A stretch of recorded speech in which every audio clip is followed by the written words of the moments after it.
কত বছর আগে হয়ে গেছে গা, আছে 10-15-20 বছর তো হয়েছে গো। মানে শুকরের ফার্ম আসতো না, মানে এই শুকরটা কারা পালতো?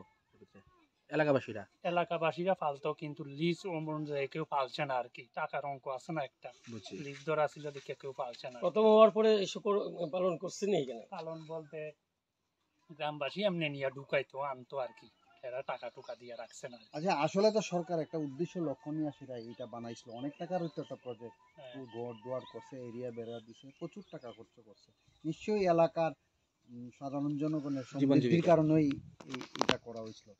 তো হঠাৎ করে বদ্ধ হয়ে গেল, এই ব্যাপারে কি কইবেন আপনি? এই ব্যাপারে আমি তো এইটাই কইতাম পারি, এটা তো লিজ দেওয়া হয়, লিজের সমর্থ অনুযায়ী। এখন আমার কাছে অত টাকা না, এটা তো সম্ভব না আমি রাখতাম।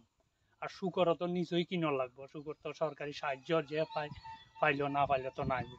আপনার এলাকাতে যারা শুকর আগে পাইতো তারা তো একটা ভালো একটা এখানে পাইলে সেটা একটা ভালো ইনকাম হইতো, জীবন জীবিকা নির্বাহ হইতো। তো এটাতে তো আপনার একটা এফেক্ট হইছে না অর্থনৈতিকভাবে? কেউ পালছে না স্বাভাবিক, মানে অর্থনৈতিকভাবে তো এটা কি আবার নতুন করে সরকার যখন আছে আবার নতুন করে উদ্যোগ তো নেক, সবাই যেমন পাইটায় কাজকর্ম করতে পারে, প্লাস কেউ লিজ নিলে কেউ নিল, এটাই আর কি। এই জায়গাটা, এটা কোন জায়গা? এটা কার্গিল এলাকা আর কি, আমরা সুভাষনগর কলোনি। আমরা ওই কার্গিল যুদ্ধ হওয়ার পরে 97 আমরা যখন বরগের থেকে আইছি, আমরা তখন এটা কার্গিল নাম পালাইছিলাম। কত পরিবার আছে এদিকে?